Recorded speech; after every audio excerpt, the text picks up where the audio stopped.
Hey, creative folks!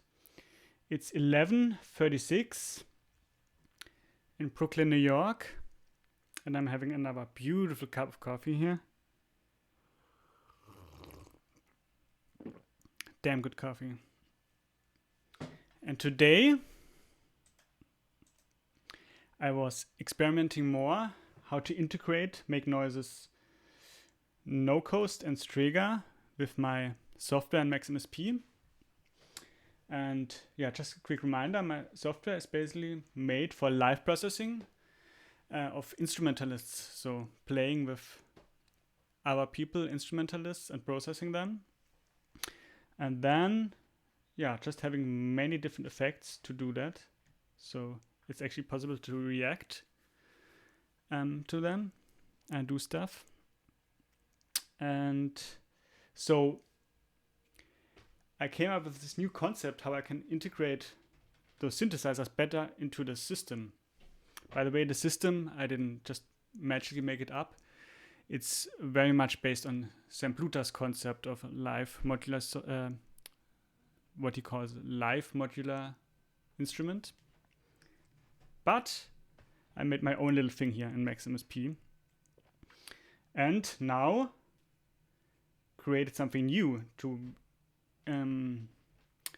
include those synthesizers. So basically the idea is I made modules just to control those synthesizers.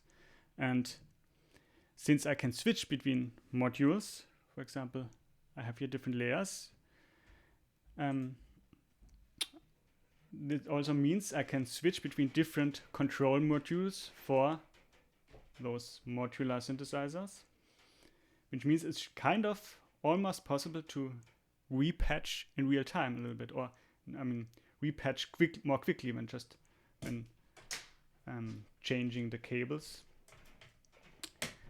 Just by sending different kinds of signals in here. So just a reminder, I have a fire phase you see, and I'm sending on the headphone output, I'm sending voltage on with two cables here to the no coast and Strega, and also use the MIDI input from the no coast.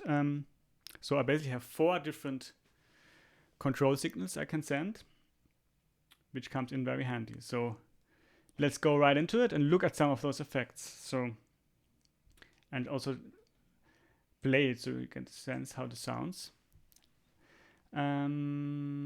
Yeah, let's start with this one, modular trick sequence, which is basically a kind of a step sequencer, very much like the No Control by Make Noise, but instead of setting each individual step value, those are just basically created randomly every time I'm jumping into this effect here on off. Every time this turns on,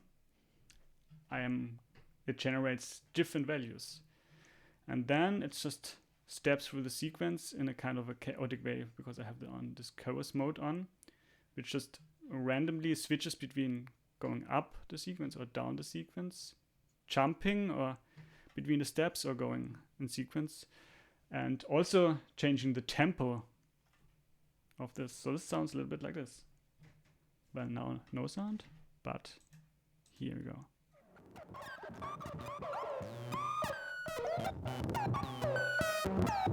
And I can also play each step here.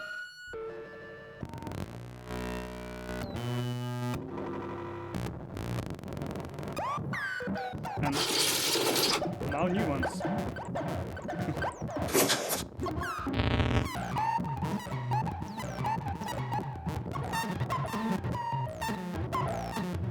like that. Okay, another one here is this one. Now let's look at some other one. They are hiding here a little bit.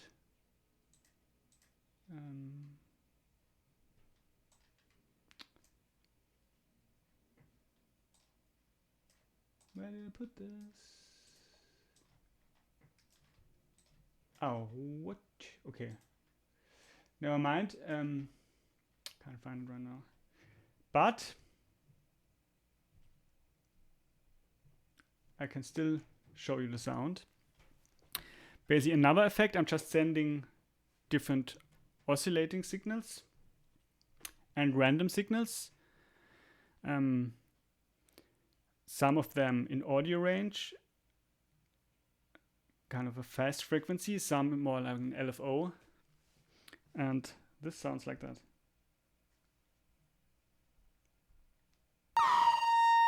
Not like that, but like this.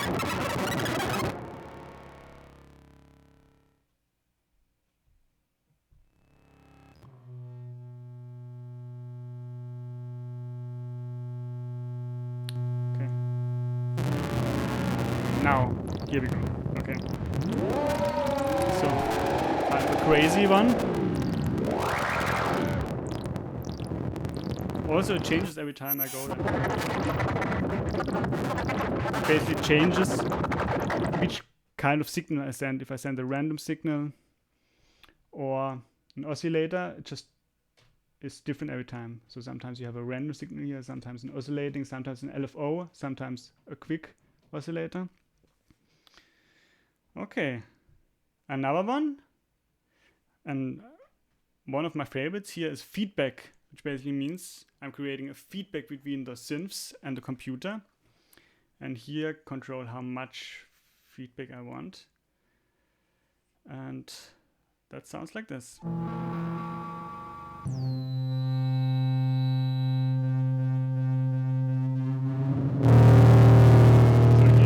here we go.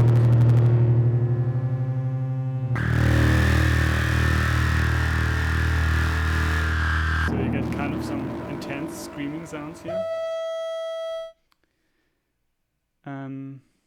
Yeah, these are almost the most important ones. One thing, I have two different step sequencers. One is basically what I explained before. And the other one, instead of controlling the speed kind of by a random cycle, it is actually controlled by outside sound. For example, if I use here drums, and I'm using a sample here. Let's listen to this one.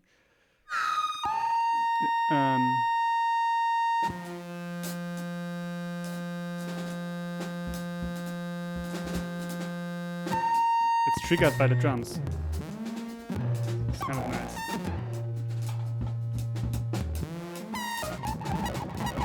Okay, let's play a little.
And so on.